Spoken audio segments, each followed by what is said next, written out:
Tu en as eu marre, hein? Des gens qui entrent dans ta vie comme des touristes, qui prennent des selfies avec ton cœur et repartent en laissant tout en bazar. T'as donné, t'as cru, t'as espéré, et bam, coup de massue. Et à chaque fois, tu te dis, pourquoi moi? Qu'est-ce que j'ai fait pour mériter ça? Eh bien, rien. T'as juste oublié un petit détail. Tu as oublié qui tu es. La première chose que tu dois comprendre, c'est que la douleur, les déceptions, les blessures ne viennent pas des autres. Non, elles viennent de ce que tu leur laisses faire.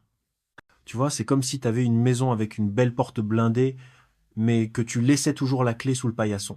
Et tu t'étonnes que les gens entrent n'importe comment. On croit que se protéger, c'est construire des murs. Mais non. Se protéger, c'est choisir qui on laisse entrer et surtout qui on laisse rester. C'est là que le vrai pouvoir commence. Regarde ton téléphone. Tu vois tous ces messages non lus? Tu peux aussi faire ça avec les gens toxiques. Tu n'es pas obligé de répondre. Tu n'es même pas obligé d'écouter. C'est magique, hein? Les limites, c'est pas être froid. C'est pas être méchant. C'est être clair. Tu vois, même ton téléphone met des limites, il te dit stockage plein quand il en a marre. Fais pareil. Quand quelqu'un dépasse les bornes, dis-le, calme mais ferme. Parce que plus tu t'éduques à dire non, plus tu élèves ta valeur. Exemple simple, imagine que tu as une pizza, une bonne pizza napolitaine. Tu crois qu'elle se laisse croquer par n'importe qui dans la rue? Non. Elle est dans un bon resto, bien protégée, servie chaude. Fais pareil. T'es pas une pizza surgelée du supermarché. T'es la pizza du chef. Qualité premium. Le pardon, mais version intelligente. On t'a blessé, oui. Mais est-ce que tu vas continuer à porter cette douleur comme un sac à dos rempli de pierres?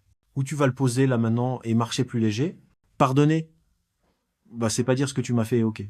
C'est dire, ce que tu m'as fait ne contrôlera plus mes journées, ni mes nuits, ni mon futur.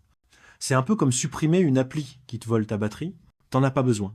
Libère de l'espace pour les gens qui méritent vraiment ta lumière. Devenir invincible sans cap. Alors comment devient-on quelqu'un que plus rien ni personne ne peut blesser? En cultivant l'amour-propre, et pas la version Instagram où tu postes une photo avec une citation genre je vaux de l'or. Non. La version réelle, celle où tu te respectes même quand personne ne te regarde. Celle où tu dis non sans culpabiliser. Celle où tu n'attends pas qu'on te choisisse. Parce que tu t'es déjà choisi. Tu veux un test? Demande-toi, si je me rencontrais, est-ce que j'aurais envie d'être mon ami? Si la réponse est oui, t'es sur la bonne voie. Sinon, il est temps de changer la façon dont tu te traites. Et non, se protéger ne veut pas dire devenir un moine dans une grotte ou adopter 18 chats, même si les chats, c'est cool. Ça veut juste dire, je me respecte assez pour ne pas tolérer ce qui me détruit. Point. Pas besoin de drama. Pas besoin de publier un statut mystérieux sur Facebook, genre les gens sauront. Non, pas besoin. Toi, tu sais, et c'est suffisant. Tu veux que plus rien ni personne te fasse de mal?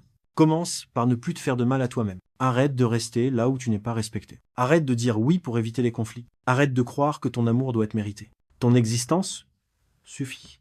À partir d'aujourd'hui, tu mets des limites. Tu pardonnes, mais tu n'oublies pas. Tu aimes, mais sans te perdre. Et tu avances avec un cœur plus fort, un esprit plus libre et une âme qui sait ce qu'elle vaut. Parce que tu n'es plus à vendre, tu n'es plus à briser, tu es en paix.